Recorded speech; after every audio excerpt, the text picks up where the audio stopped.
Muy buenas tardes para todas las personas que se están conectando a esta conferencia virtual organizada por la especialización en Derecho Comercial de la Universidad del Norte.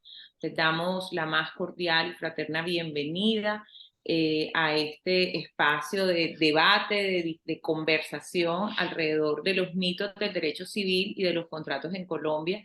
Tengo el placer de presentarles a nuestros dos invitados, a la profesora Silvia Gloria de Vivo, abogada, especialista en negociación y manejo de conflictos de la Universidad del Norte, especialista en Derecho de Sociedades, magíster en Derecho Económico y candidata a doctor en Derecho, profesora titular del Departamento de Derecho de la Universidad del Norte y coordinadora académica de la especialización en Derecho de nuestra alma mater, socia de la firma GD Legal.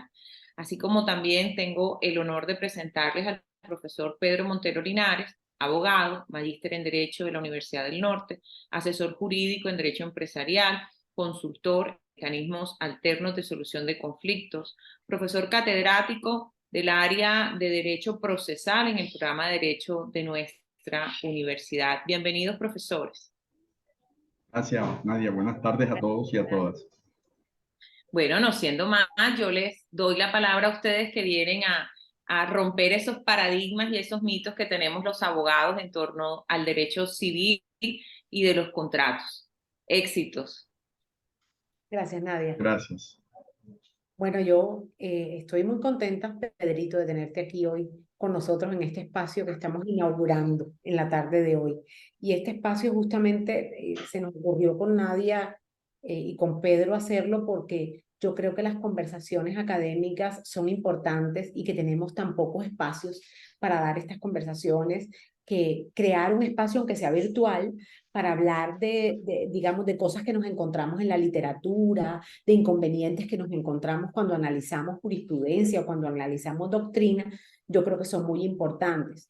Y yo le he propuesto a Pedrito que trabajemos sobre dos temas. Tenemos dos temas pendientes por conversar. El formato de este espacio es un espacio corto y es un espacio de conversación informal, es decir, la idea no es que sea una presentación de un tema, digamos, con una presentación PowerPoint, sino que sea una conversación entre los dos. Yo he planteado algunas preguntas respecto de un tema y la idea es, bueno, compartirlas con Pedrito eh, a partir de su experiencia en el derecho procesal. Y el tema es un mito, y lo llamo un mito porque yo creo que muchos de nosotros, abogados, hemos aprendido algunas cosas de alguna manera en la Facultad de Derecho, y resulta que en el proceso, en la experiencia de enseñar y en el quehacer de la carrera nos hemos dado cuenta de que eso que aprendimos nos ha tocado desaprenderlo. Y uno de los temas, Pedrito, que hablamos con Pedrito, fue el tema de los bienes embargados están fuera del comercio. Cada vez que yo le pregunto a un estudiante, cada vez que le pregunto a un abogado, he leído además doctrina de doctrinantes importantes en Colombia, en la que esos doctrinantes han expresado es que los bienes embargados no pueden ser vendidos porque están fuera del comercio. Sin embargo, en algún momento discutí esto con unos estudiantes y los estudiantes me dijeron, no, lo que pasa es que en la clase del profesor Pedrito, el profesor Pedrito nos explicó que eso no era así. El profesor Pedrito nos explicó que los bienes embargados, lo que pasa es que la enajenación no se puede, es decir, hacer enajenaciones sobre bienes embargados no se puede, pero otros tipos de negocios jurídicos sí se pueden hacer sobre bienes embargados. Entonces nos pusimos a revisar por qué era la confusión y nos hemos dado cuenta, Pedrito y yo, de que esto es un mito, porque mucha parte de la doctrina, sobre todo la doctrina más vieja, se ha confundido en la apreciación, y lo que miramos es cómo está redactado el artículo 1521. Entonces, yo voy a leer el artículo, Pedrito, para que comencemos a conversar. El artículo 1521 del Código Civil dice: hay un objeto ilícito en la enajenación, primero, de las cosas que no están en el comercio. Eso es un punto uno. Sí. Y luego dice 2, de los derechos o privilegios que no pueden transferirse a otra persona, es decir, de los derechos personalísimos. Y 3, de las cosas embargadas por decreto judicial, a menos que el juez lo autorice o el acreedor consienta en ello. Entonces, cuando uno lee el artículo, realmente uno se sorprende.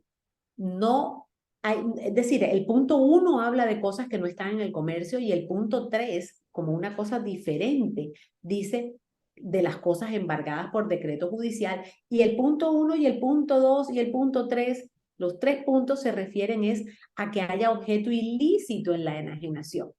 Entonces, lo que realmente dice el artículo es que o porque las cosas no estén en el comercio o porque las cosas estén embargadas, dos causas diferentes, el objeto de una enajenación es ilícito. Y no que es que los bienes, las cosas que no están en el comercio, entonces las cosas embargadas no están en el comercio, perdón. Entonces, conversándolo con Pedrito, yo le decía, bueno, Pedrito, pero ¿por qué hubo esta confusión?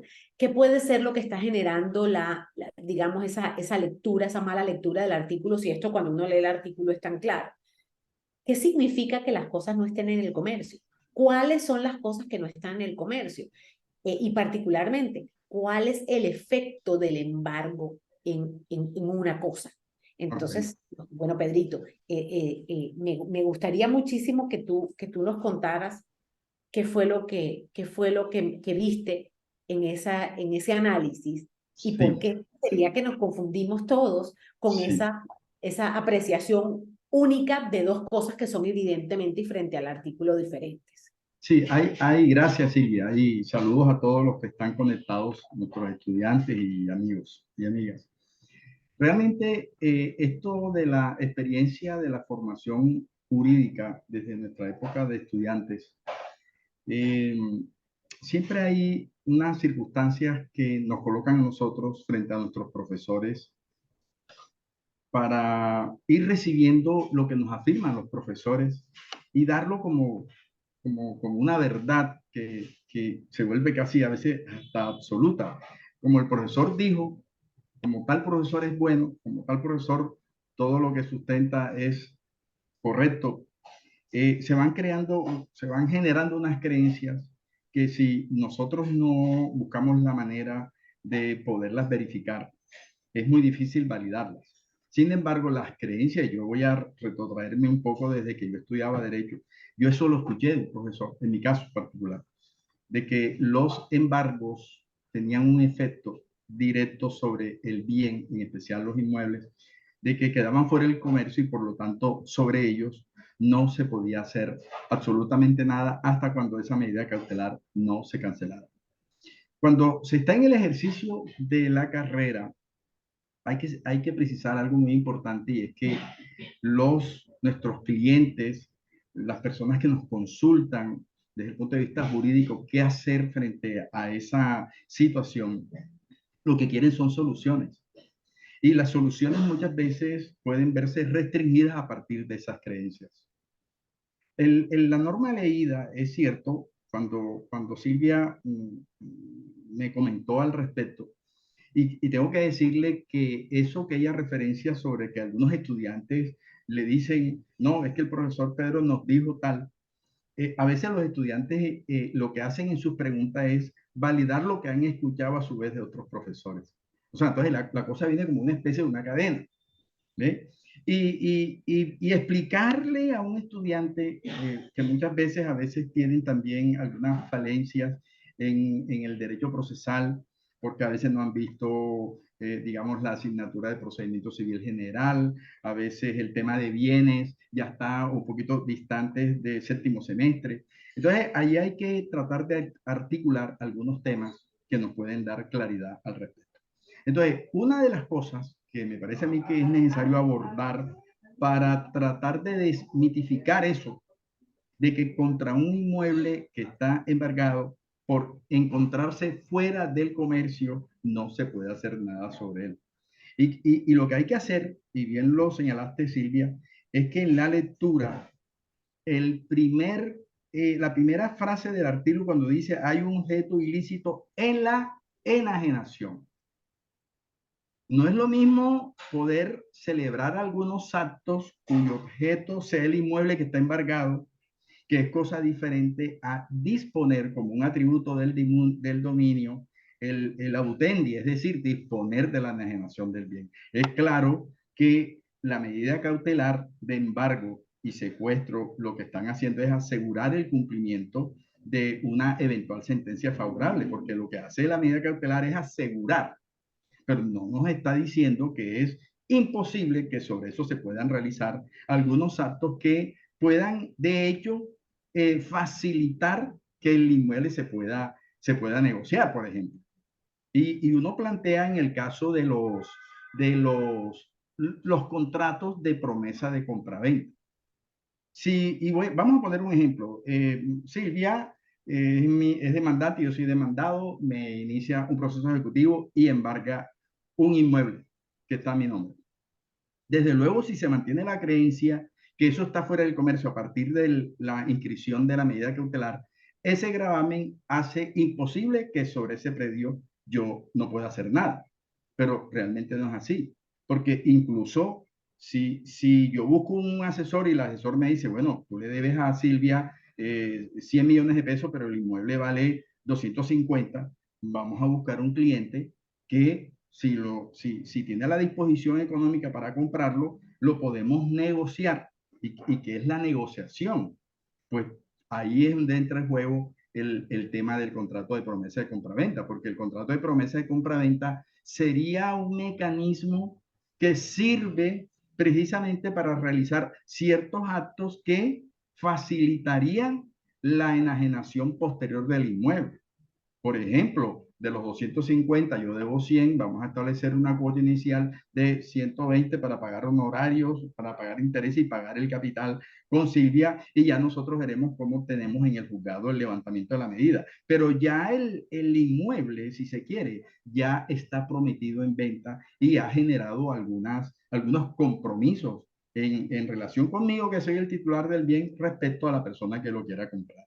Y este solo acerto bastaría para demostrar que el artículo en ningún momento ha impedido que se pueda celebrar un acto diferente a la enajenación. Entonces, no hay que confundir la enajenación con la posibilidad de celebrar algún acto sobre el inmueble para considerar que por estar fuera del comercio y hacer ese enlace con el numeral tercero, es imposible poderlo realizar. No es así. Entonces, esa sería, digamos, en principio, una explicación atinente a que cómo se puede desmitificar esto, de que el inmueble estar fuera del comercio es algo que no se puede enajenar. Entonces, hay que señalar ahora qué es lo que significa eso, estar fuera del comercio a estar embargado. El estar fuera del comercio es una consideración desde el punto de vista legal que hace imposible la celebración de actos jurídicos. Es el caso, por ejemplo, de un bien público. Eso es algo que así por su propia naturaleza nos puede dar la dimensión de lo que significa estar fuera del comercio. Pero eso no significa per se que por aplicar una medida cautelar de un bien privado, porque ya estos entramos en el campo del derecho privado, y allí es donde podemos separar y encontrar una salida para poder relacionar nuevos mecanismos que faciliten la negociación del bien. Entonces, sería en principio eso, Silvia. No sé si tú tengas algo que complementar. Sí, definitivamente es, yo pienso que una mala lectura primero que todo del artículo, y que pudo ser una mala lectura del artículo en principio la que nos llevó a pensar que los bienes que consideramos o que están embargados están fuera del comercio. Realmente el impacto que el embargo tiene sobre el bien es viciar de objeto ilícito su enajenación, pero todavía sigue siendo susceptible de, digamos, de que recaiga de derechos reales e incluso de derechos personales que recaigan sobre esos bienes porque el embargo no tiene vocación de sacar los bienes del comercio. Los bienes no comerciables definitivamente no pueden confundirse con los bienes inalienables. y la norma es clara. A mí me sorprendió, y yo pienso que es cierto, Pedro, que a veces cuando un profesor o un autor, porque lo revisé en varios autores y efectivamente los autores incurrían en esta confusión. Y cuando miré, digamos, las jurisprudencias que hay sobre este tema, noté que desde los años 20 hay jurisprudencias que aclaran este asunto. Es decir, esto no es un asunto novedoso, digamos, de nuestro momento, y yo, como tú, escuché eso de mis profesores, es decir, mis profesores tenían esa confusión y a partir de esa confusión todos comenzamos a repetir como loros que el artículo 1541, 521. 1521, perdón, el 1521 del Código Civil, eso es lo que dice. Lo que dice es que los bienes embargados están por fuera del comercio y justamente no tener los bienes embargados como bienes fuera del comercio nos permite arrendarlos, nos permite prestarlos, nos permite gozarlos en la medida en que lo único que está viciado con objeto ilícito es su enajenación. De hecho, un arrendamiento sobre un bien embargado es perfectamente posible. Y un préstamo sobre Sí, un bien total. embargado. Sí. Lo que uno no puede es disponer, digamos, de la propiedad. Hay, como les digo, sentencias desde los años 20 hasta sentencias recientes que han reiterado esa, digamos, esa aclaración, pero me pareció que este mito valía la pena traerlo, Pedro, a esta Ah, conversación. Como este nos hemos encontrado muchísimos otros, digamos, en en el el día a día. ejercicio y en la enseñanza, Sí. también cosas que damos por hechas y que resulta que no son así. El otro, Yo inclusive, perdón, yo quisiera inclusive complementar algo un poco más sobre la medida cautelar que recae precisamente sobre este tipo de bienes, y es que se puede observar con claridad que hoy y a partir del Código General del Proceso, las medidas cautelares entraron en una consideración discrecional para el juez, donde se le atribuyen unos criterios para poderlas decretar. Criterios que incluso nos pueden dar una visión y un enfoque que faciliten lo que se ha explicado anteriormente. Por ejemplo, el criterio de la buena apariencia del derecho, la apariencia de la proporcionalidad de una medida.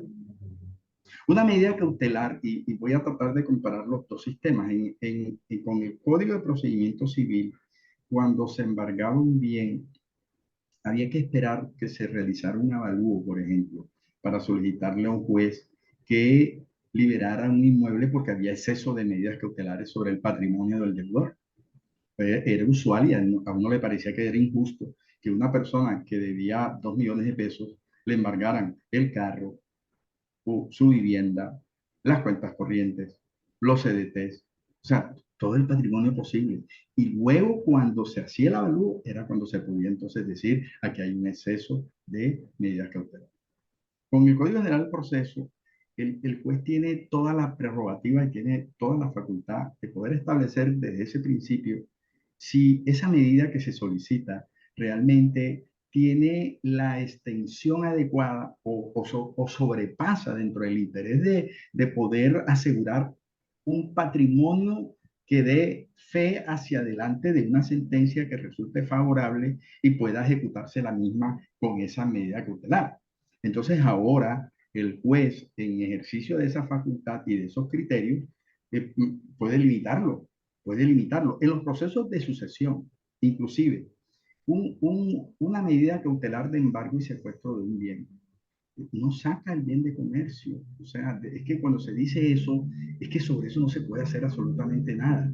Y resulta que un juez en un proceso de sucesión puede inclusive ordenar divisiones, una división material de un predio.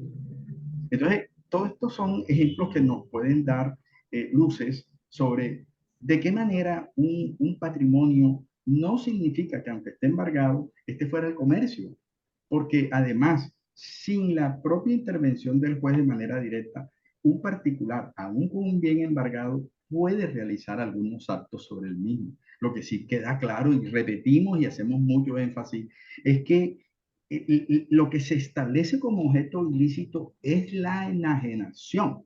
Y ya sabemos que el dominio, dentro de los tres atributos que tiene el jus fruendi, la utendi y el utendi, hacen posible que esos atributos puedan ser utilizados sin ningún problema.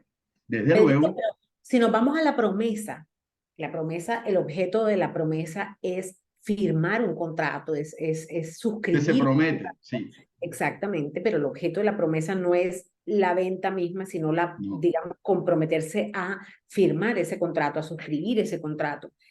Si yo al contrato de promesa de compraventa de un inmueble, por ejemplo, embargado, lo hago sin someter a la condición de que este inmueble esté embargado, es decir, yo no someto esa promesa a la condición, ¿será la promesa, tendrá la promesa un objeto ilícito? Si yo me Bueno, comprometo a firmar esa promesa sin condicionarla al desembargo.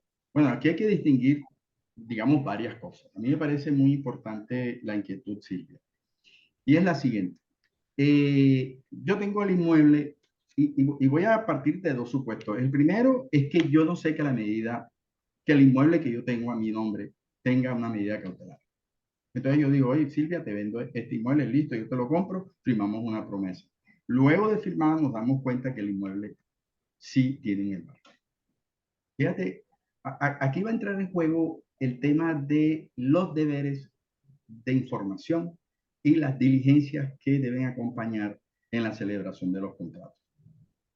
Entonces, bajo el ejercicio de la buena fe que se presume en la celebración de los contratos, es importante poder reseñar cuál era el alcance de tu deber de diligencia y cuál era el mío para celebrar el negocio. Porque hoy en día está claro que la diligencia concurre para ambas partes. Entonces, si una persona celebra una compraventa, como tú decías, sin someterla a la condición de que la celebración del negocio se está haciendo bajo unas condiciones que servirán para levantar la medida cautelar posteriormente, ya ese es un tema de responsabilidad de cada contratante, porque o hubo una mala fe de alguno en ocultar la información y el otro que de pronto no hizo la diligencia adecuada de poderse informar sobre lo que va a comprar.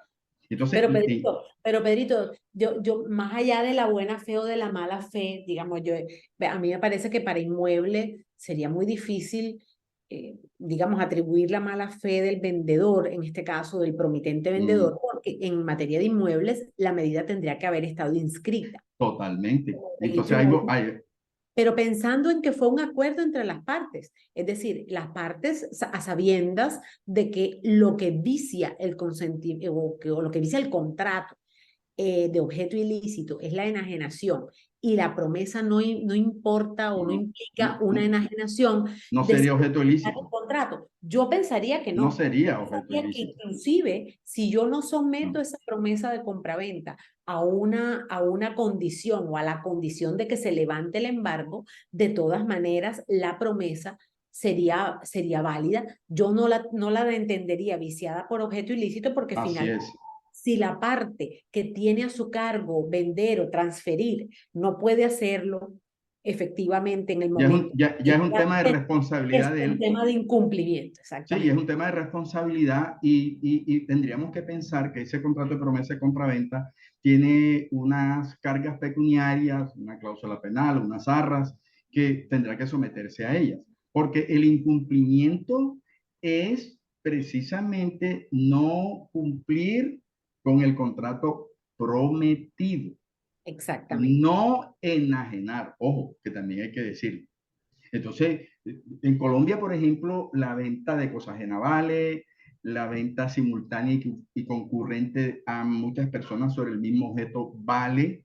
Y si eso vale, ¿por qué la promesa de compraventa tendría objeto ilícito? No, no, en absoluto. Por eso, si la promesa no implica una enajenación, Transferencia, está es que no lo excluida implica. de la prohibición que Sí, tiene el 1521. Yo lo de, pensaría de- así. de hecho reforzaría mejor tu criterio el reconocer la existencia del fenómeno de la teoría del título y modo. La promesa de compraventa no es título, A título. no es título. Porque en cambio en la enajenación, solamente es posible tratándose de inmuebles por aquello de la condición especial que exige la ley para demostrar la enajenación, que es la escritura pública. Es apenas el primer paso que necesitaría el segundo, que es el modo para decir se da la enajenación.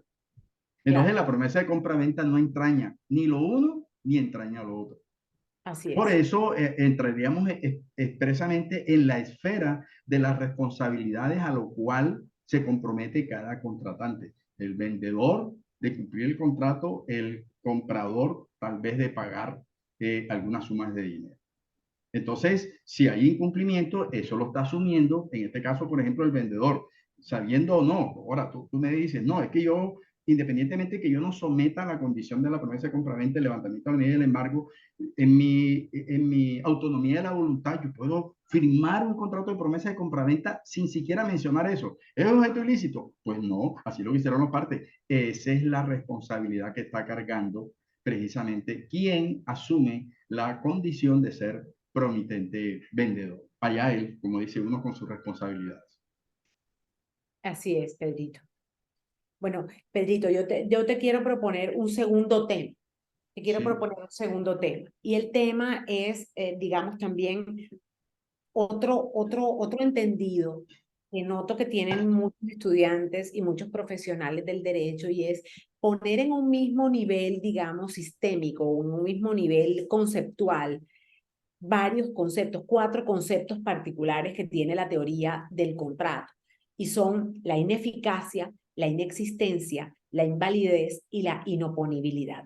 Yo me he encontrado con que muchos profesionales del derecho y muchos estudiantes piensan que eso está metido como en una bolsa, que eso está todo junto en una bolsa y que no hay unos que dependan de los otros. Y cuando yo les explico a los estudiantes en la clase, por ejemplo, que el problema de las sanciones que establece el Código Civil y el Código de Comercio a los contratos es un problema de ineficacia, que la ineficacia es una categoría superior y que la ineficacia es categoría superior porque la finalidad de todos los contratos es producir efectos. Es decir, es que eso que las partes quieren que suceda y por lo cual contratan es como finalidad del contrato, como esencia del contrato, debe ser lo que el contrato consigue, ¿verdad?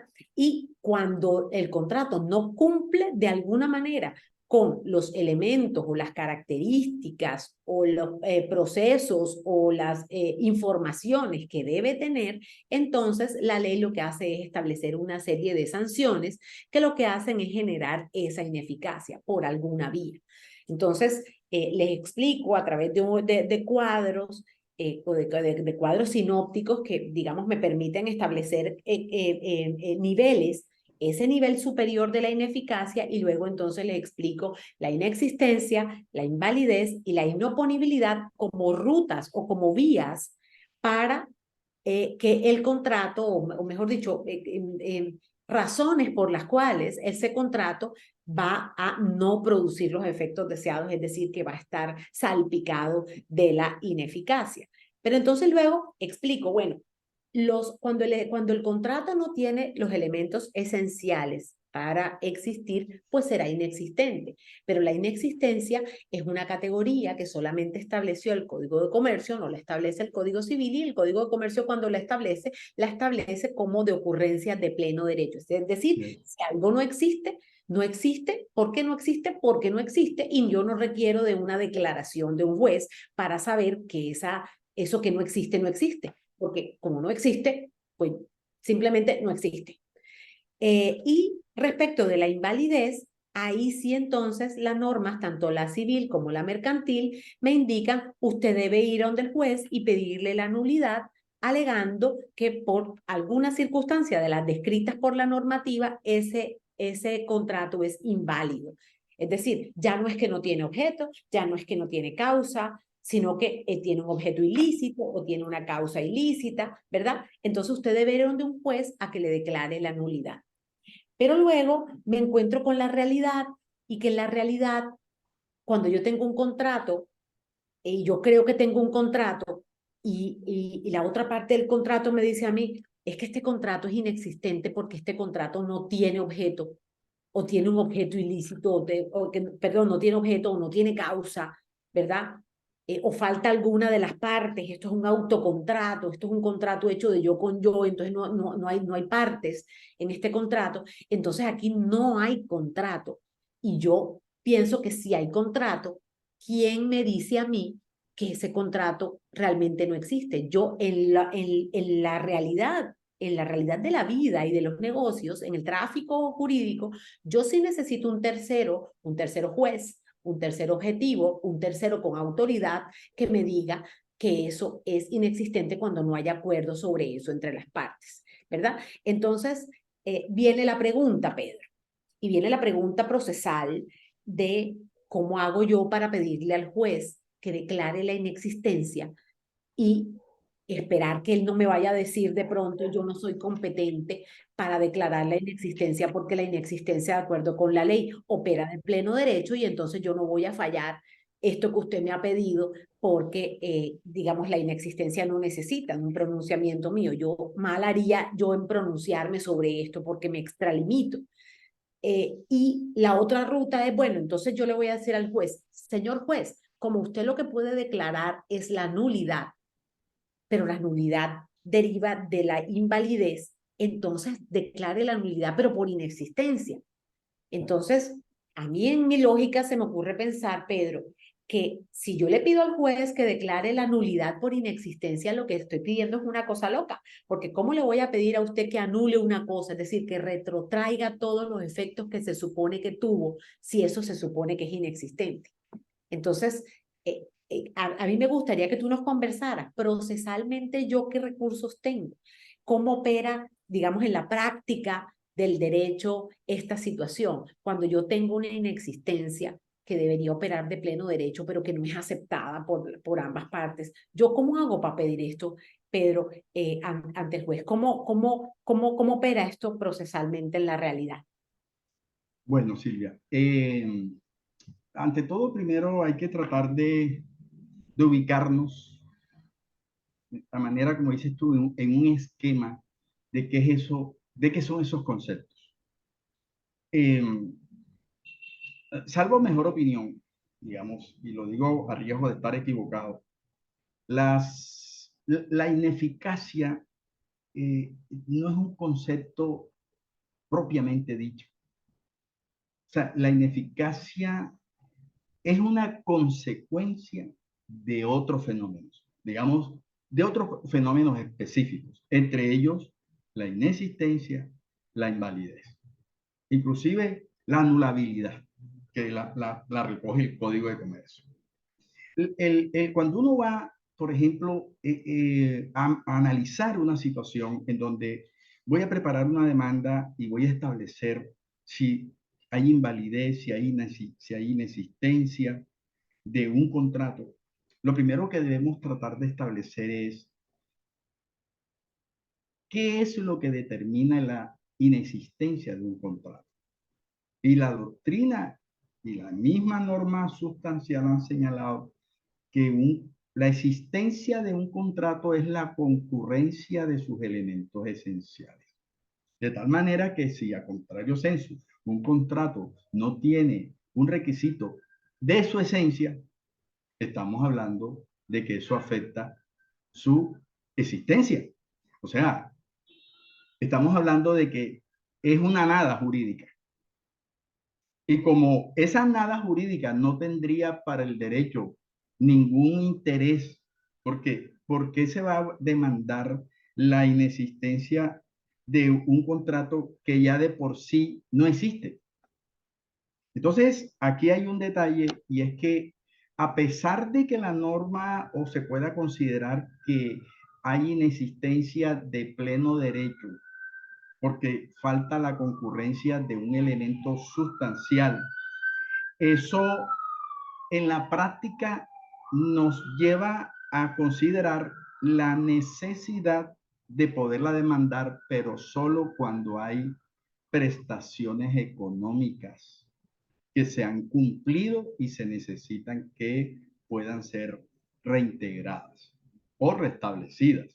Una compraventa, por ejemplo, donde una de las partes cumplió su prestación económica, pero el contrato adolece de esa ausencia de un elemento esencial.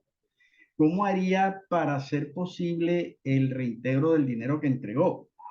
Como al fin y al cabo en el derecho privado lo que hay son contraposiciones de intereses, juegos de intereses.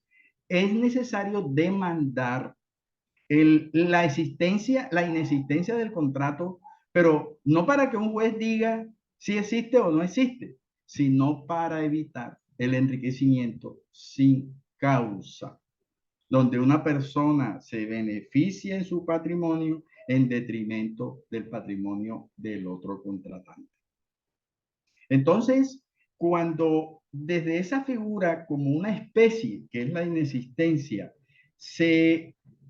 digamos, se llega a la ineficacia del contrato, no podemos olvidar el otro elemento que tiene que ver con la invalidez.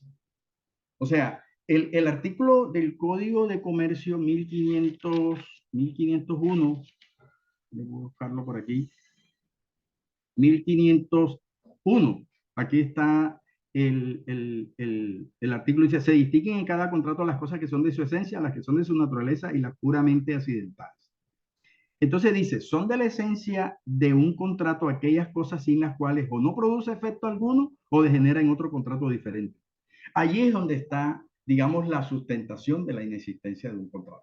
Pero cuando se refiere al tema de la invalidez, tenemos que recurrir al artículo 1502, que nos habla de que el contrato debe cumplir con unos requisitos para que sea válido, Y esos requisitos son 4: la capacidad, el consentimiento exento de vicio, el objeto ilícito y la causa ilícita.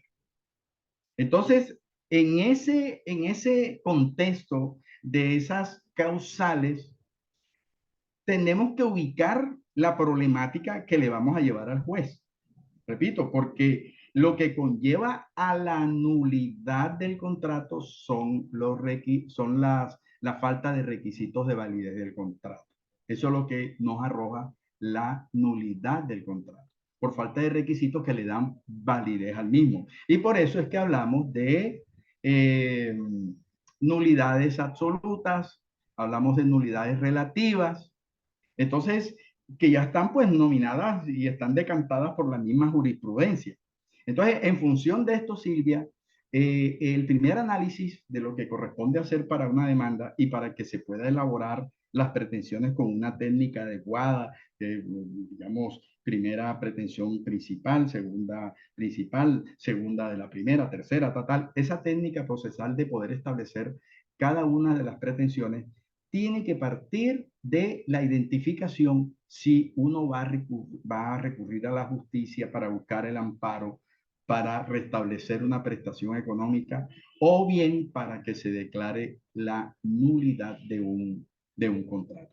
En el tema de la inexistencia también hay una cosa que señalar, y es que el Código Civil no tiene mención por ningún lado de la inexistencia. Por ningún lado. Uno busca inexistencia del contrato en el Código Civil, no lo hay. Sin embargo, da señales, digamos, de que algo podría no existir porque utiliza expresiones como no produce efectos, se tendrá por no escrito, o que el contrato no se reputa perfecto.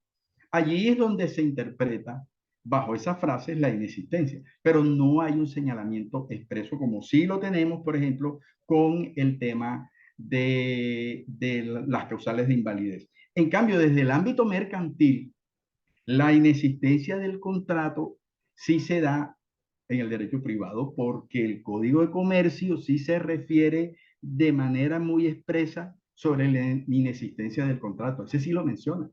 Y lo menciona cuando expresa que es inexistente el negocio jurídico cuando se haya celebrado sin las solemnidades sustanciales que la ley exige para la formalización, en razón del acto o contrato y cuando falte alguno de sus elementos esenciales. Entonces, Pedrito, fíjate. pero fíjate que has dicho una cosa muy importante. Y eso que has dicho es, hay uno digamos, de las luces que nos da el Código Civil, para inferir que haya inexistencia es que no produzca efectos. Sí. Esa es la confusión que existe entre la ineficacia, porque no producir efectos es ser ineficaz, entre la ineficacia y la inexistencia y la invalidez, finalmente. Entonces, digamos, me ha quedado claro que tú eres de la postura de que si realmente yo como intérprete o como ejecutor de un contrato descubro que ese contrato realmente no lo es, no es contrato, no existe, pero que ha habido prestaciones mutuas, yo Sí, tendría que irme procesalmente por la vía del enriquecimiento sin causa para poder, digamos, recibir o retrotraer esas prestaciones mutuas. Yo tendría entonces que decirle al juez, este contrato es inexistente por la falta de uno de sus elementos esenciales y como es inexistente, pero yo pensaba que existía, concedí esta prestación que realmente no podía haber concedido y generé un enriquecimiento que no está causado, que no nació, digamos, en el seno de un contrato. Esa sería perfectamente. como la ruta que tomaría para Sí, la existencia. por supuesto, así es, así ¿Qué, es. qué harías tú si fueras juez? Si yo llego a tu despacho y te digo, Pedrito, yo lo que pasa es que a mí me parece que este contrato, como es un contrato inexistente, porque adolece, no tiene, no cuenta con uno de sus elementos esenciales y eso lo ha hecho no producir efectos, eso lo ha hecho ineficaz. Entonces yo te pido que declares la nulidad de ese contrato porque ese contrato no produce efectos. Y como la producción de efectos se concentra o en la invalidez o en la inexistencia o en la inoponibilidad, yo utilizo la anulabilidad, utilizo el recurso de la anulación para solicitarte a ti una acción judicial. Ahí tú qué dirías si fueras juez, Pedrito. Bueno, a ver, aquí entramos al mismo enfoque inicial que te señalaba, Silvia, porque no puede haber un pronunciamiento de la nada, de lo que no existe. O sea, es como hay una sustracción de materia para que pueda haber un pronunciamiento sobre algo que ya de antemano se sabe que no existe. Entonces, porque al fin y al cabo, no podemos tomar las situaciones de invalidez para aplicarlos como si fuera inexistente. Yo insisto en eso, o sea, mi posición, y por eso te decía, a riesgo de estar equivocado, es que tenemos que hacer la distinción entre qué cosas generan invalidez y se trabajan desde la nulidad y qué cosas generan inexistencia y solamente se pueden demandar cuando es pertinente reclamar la retribución de prestaciones económicas. Porque no tiene ningún sentido que un juez te diga, este contrato no existe. O sea, uno lo pide en la parte práctica y por eso se recomienda hacerlo solo para que el juez pueda tener unos elementos de juicio y respaldar el tema del enriquecimiento sin causa. Es para eso, nada más. Pero que uno demande sin haber prestaciones económicas, que se demande, perdón, que se declare que tal contrato no existe cuando eso no tiene ninguna consecuencia económica ni nada por el estilo. ¿Para qué esa demanda? Eso no tiene sentido. Claro, pero en el caso de que se haya prestaciones, yo he visto Ah, casos en los que lo que se ha demandado claro, es la anulación, pero lo que pasa realmente con el contrato es que el contrato es inexistente. sí, Entonces, piden por una parte que se declare, que el juez declare que es inexistente el contrato y que entonces pida que se revierta, digamos, se restablezcan, sí, la exactamente. prestación Sí, otorgada sí. y como una prestación, como una petición subsidiaria, piden entonces, como de pronto usted me dice que no puedo pedir la inexistencia, entonces concédame la nulidad. Entonces, me queda claro, Pedro, que tú consideras, digamos, si fueses tú el juez, considerarías que la primera pretensión está mal pedida, es decir, que pedir que se declare la inexistencia no habría lugar, no habría competencia tal vez del juez para declararla porque opera de pleno derecho.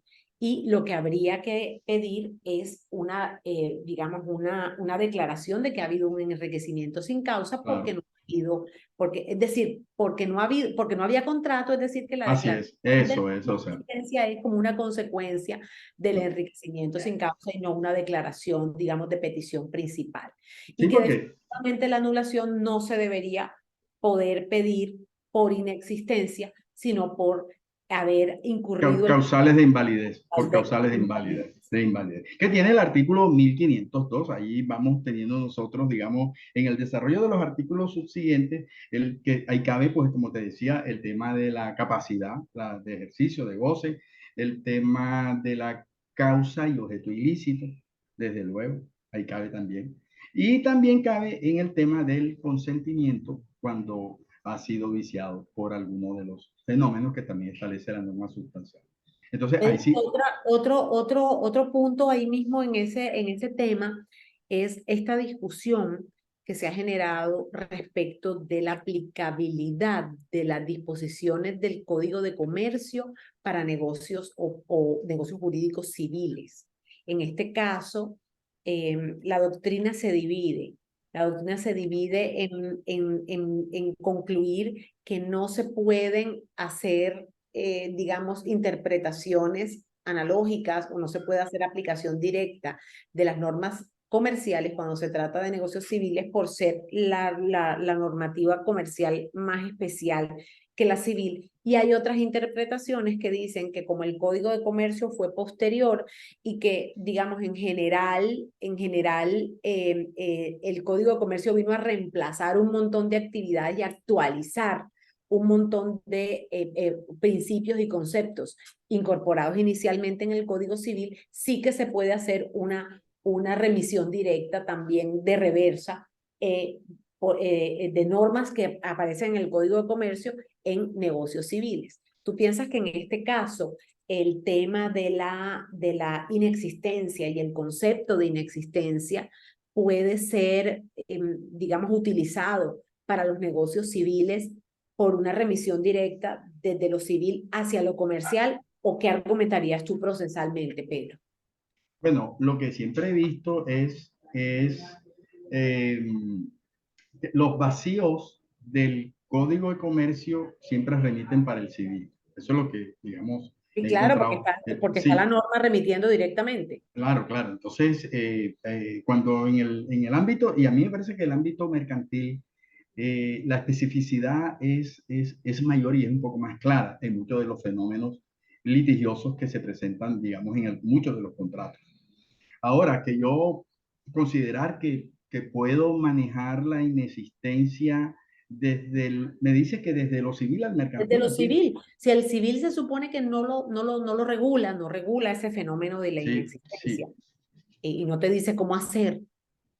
Si tienes un negocio civil, tú podrías remitir a la figura de inexistencia por cuenta de que la desarrolló el derecho mercantil o no te, o te No, parece que eso yo no sigo lo puedes. manteniendo, sí, yo sigo manteniendo que para el Código Civil es lo que ha regulado y que en el Código de Comercio, en el ámbito mercantil, es lo que también tiene establecido. No, no, yo no me atrevo a darte, digamos, la afirmación de que sí se podría utilizar la figura solo por la remisión, porque al fin y al cabo el que sí habla concretamente de inexistencia es el mercantil.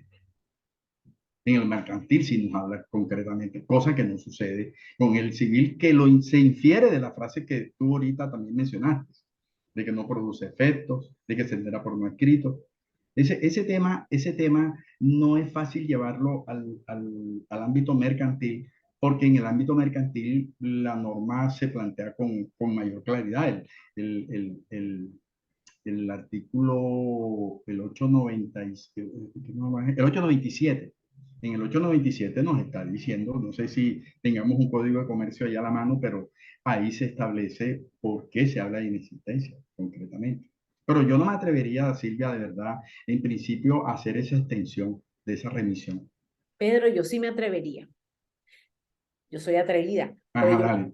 yo me atrevería, ¿y sabes por qué, Pedro? Porque cuando el Código de Comercio regula una institución como la inexistencia, que es tan abarcativa y que no es específica como el Código de Comercio particularmente es, no se está refiriendo a unos negocios particulares, yo pienso que el Código de Comercio de alguna manera complementa el Código Civil y que en ese sentido yo puedo tener ahí una referencia, porque si el Código Civil solamente me habla de que la norma o el contrato no se entenderá haber sido escrito, se tendrá por escrito, o que no produce efectos, o que, digamos,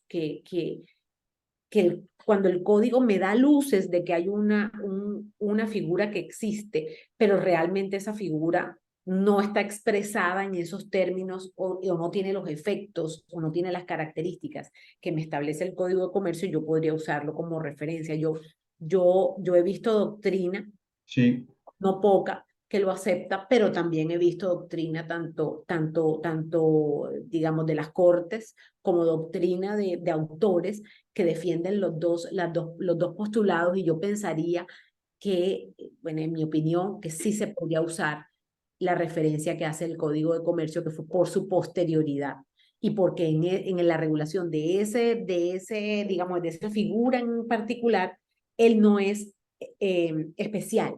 Es decir, él no está tratando un tema en especial. Y tengo esa idea y te propongo, Pedro, que sigamos con estos espacios para seguir discutiendo estos temas porque lo he comentado con los estudiantes que están conmigo en el semillero. Yo tengo inquietudes respecto de muchas figuras en ese sentido. Por ejemplo, eh, con la promesa de compraventa y en general el contrato de promesa y las características que exige el Código Civil versus las que no exige y respecto de las que no dice nada el Código de Comercio. sí, Entonces, entender, por ejemplo, me cuesta mucho trabajo entender que el Código de Comercio es un código creado para la consensualidad y que el Código Civil no es creado para la así consensualidad. es. Me cuesta porque para mí el Código Civil también es un código, digamos que en su esencia es un código que te lleva a la consensualidad y que los asuntos solemnes y los asuntos que tienen como unos requisitos particulares son la excepción, son la excepción. Y me gustaría que pudiésemos seguir, Pedro, discutiendo estos asuntos más a fondo. Yo quiero proponerte, ya se nos acabó el tiempo, pero quiero proponerte que sigamos teniendo estos espacios corticos y que podamos seguir trayendo a este escenario este tipo de discusiones que yo creo que son que son muy ricas de conversar, pero que adicionalmente nos dan muchos recursos también para el ejercicio profesional, para el litigio, pero también para elaborar nuestros contratos, para cosas que tenemos que tener en cuenta cuando trabajamos en esta profesión que a mí me parece Sí. más un arte. Por aquí tenemos una pregunta, Pedrito. ¿La ineficacia puede considerarse como el género y las especies la inexistencia y la nulidad? Yo creo que las especies son inexistencia, invalidez La e invalidez. inoportunidad. Así es, así es. La nulidad es el recurso procesal que tengo, es decir, pedir la anulación de un acto inválido es ya, digamos, la ruta que me da la ley para yo atacar o para yo solventar ese problema que tiene o ese vicio que tiene el contrato. Sí, es que dicho de otra manera, un contrato que es inválido es ineficaz. Un contrato que no existe es ineficaz. O sea, Ujú. así de sencillo. Y Silvia, yo me quedo aquí, me quedo de verdad con esta inquietud de tu última pregunta, de ese interrogante, que merece ser reflexionado un poco más, apoyado un poco en la doctrina y la jurisprudencia que han ido decantando algunos de estos aspectos. Inclusive, tú mencionabas algo y ya para cerrar, la naturaleza del derecho comercial que es muy consensual y bueno, es que el Código Civil también lo tiene desde los principios, también tiene mucho de lo consensual. Lo que pasa es que hay figuras que se volvieron, como comenzamos hoy la charla, se volvieron mito. Por ejemplo, la promesa de compraventa. Siempre tiene que ser por escrito. Eso es una cosa que se la dicen a uno desde el primer día que empieza a ver uno contrato. No, tiene que ser contrato escrito a la solemnidad y tal. Pero cuando tú entras al Código de Comercio te das cuenta que una promesa de compraventa pudiera no ser escrita. Y ahí hay unas cosas que inclusive vale la pena también retomarlas para comenzar a revisarlas. En todo caso, yo como para cerrar una última intervención, y es que tiene que ver con los actos jurídicos que pueden dar lugar a contratos y los actos jurídicos que pueden dar lugar a no contratos. Entonces, allí hay unas diferenciaciones bien interesantes que quedan cobijadas por ambas legislaciones. Entonces, en algunos se les da tratamiento de nulidad absoluta y relativa, en otros se les dará tratamiento de inexistencias. Pero es necesario poder ubicar cuando un acto jurídico genera lo que llamamos contrato y cuando no.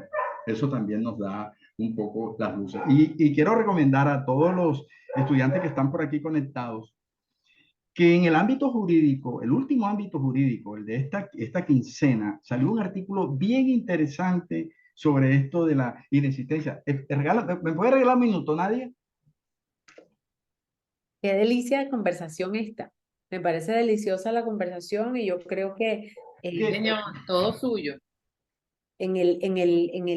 digamos, en el contexto de los posgrados, yo creo que ha sido también muy rico y Nadia, esta experiencia yo tengo que agradecértela porque yo creo que los posgrados han sido un espacio fantástico para tener estas discusiones. Lo que hemos aprendido los profes de las inquietudes que traen los estudiantes y de Sí, estos claro, total, es total. muchísimo. Yo quisiera que pudiéramos tener muchas más de estas discusiones y que los estudiantes de pregrado y los estudiantes de posgrado nos contaran cuáles son esas inquietudes que tienen, que ya estamos convirtiendo tal vez en mito para poder tener opciones de interpretación importantes. Sí, yo me uno a eso, ¿verdad? Me uno a lo que tú estás diciendo y yo siempre se lo digo a mis estudiantes, hey, a veces ustedes graban una clase, luego la transcriben, hay un perro aquí, un vecino, cosas que no, los imponderables, pero bueno, le graban a uno, transcriben, escuchan la clase y solamente estudian con esa sola fuente. Y yo le digo, es la peor fuente. La peor fuente es la del profesor, porque uno al fin y al cabo, uno es un facilitador y yo puedo tener una postura sobre un fenómeno, pero eso no quiere decir que sea lo último. Por eso a mí me agrada mucho los estudiantes que van al libro, a los estudiantes que van a otras fuentes y en las clases te hacen las preguntas, yo encontré esto, yo encontré esto, y yo le devuelvo, ¿y tú qué piensas?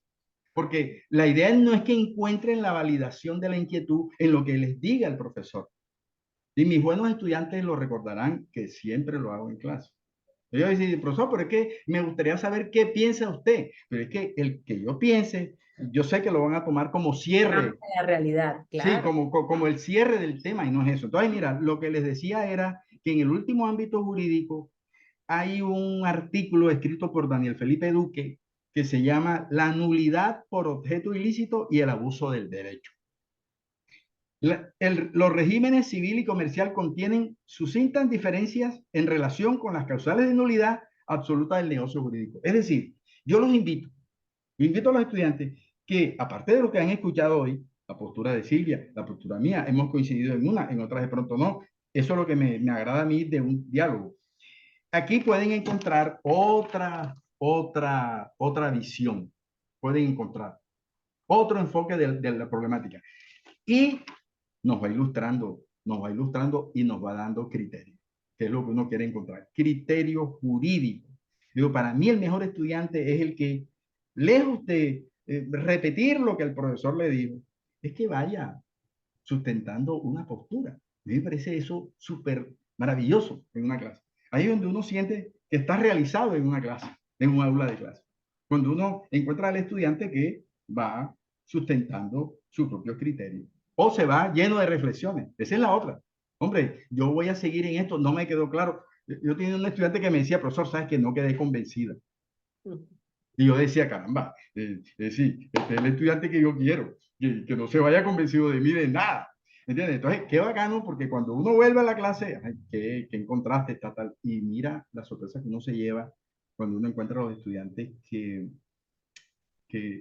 van argumentando cosas y van trabajando su propio criterio. Así que Silvia, de verdad, muchas gracias a Nadia también. Yo Gracias, Federico. abierto en lo que necesiten ustedes. Aquí estoy para aprender, de verdad, créanme. Gracias, Silvia. Deliciosa la charla. Gracias, Nadia, por habernos dado este espacio y a todos ustedes, estudiantes, egresados y amigos. Gracias por venir a compartir este ratico con nosotros. Espero que Nadia nos invite a muchos, muchos, muchos más. Así va a ser, además quedó grabado. Ay, qué bueno. Así que quedó ya escriturado que ustedes están dispuestos para que tengamos otros espacios de este tipo.